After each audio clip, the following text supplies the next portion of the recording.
सीताराम प्रभु जी। आज 7 सितंबर 2022 जब आप माँ गंगा के पवित्र दर्शन कर पा रहे हैं, आप सभी का कल्याण हो भगवान से और माँ गंगा से यही प्रार्थना है। कल्याण तभी होता है हमारे जीवन में जब हम अपने कुछ दोषों को दूर करते हैं महाराज। क्योंकि गोस्वामी तुलसीदास जी ने रामचरितमानस में जब नारद जी माँ पार्वती जी के घर गए, हिमांचल जी के घर, तो हिमांचल जी ने नारद जी से पूछा, कहूँ सुता के दोष गुण, कहा कि आप मेरी पुत्री की दोष बताइए।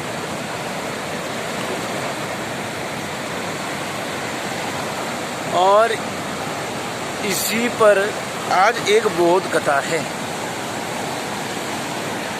एक चित्रकार रहता है और उसका जीवन यापन उस चित्र से चलता है महाराज। और वह सुंदर सुंदर प्रकृति का, भगवान का चित्र बनाता है, भगवान गणेश जी का, माँ गंगा का सुंदर चित्र बनाता है महाराज। हर दिन एक चित्र बनाता है और उसको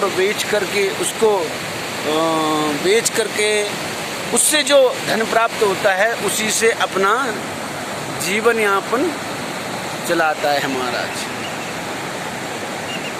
तो उसका एक बेटा था, उसको भी बहुत अच्छा चित्र बनाना आता था और वह भी धीरे धीरे सुंदर सुंदर चित्र बनाने लगा।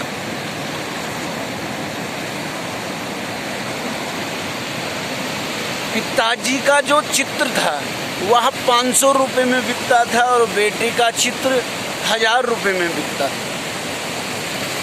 लेकिन जब कभी भी वह बालक अपने पिताजी से पूछता था कि पिताजी मेरा चित्र कैसा है, तो उसके पिताजी कहते थे, बेटा बहुत अच्छा है, बहुत अच्छा है, लेकिन एक बात यहाँ पर यह है कि अगर आप थोड़ा इसको सही कर देते तो आपका चित्र और अच्छा हो जाता।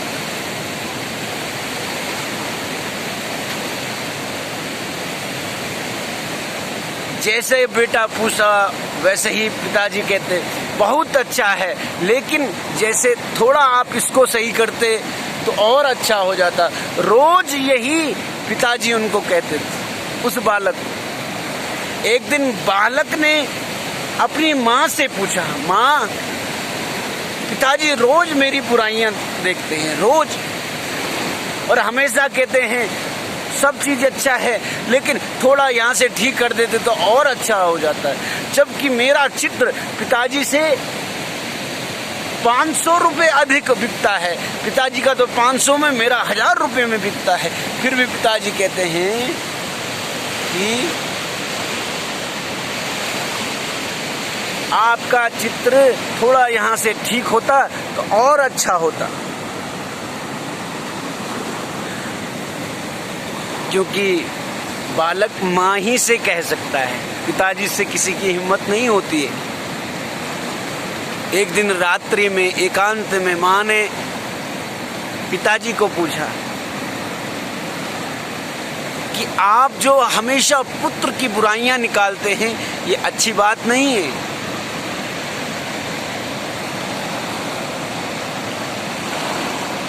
ये अच्छी बात नहीं है।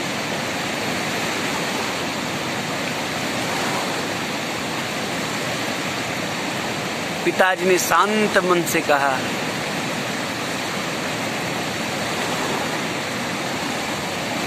अगर आप पुत्र की प्रगति देखना चाहते हैं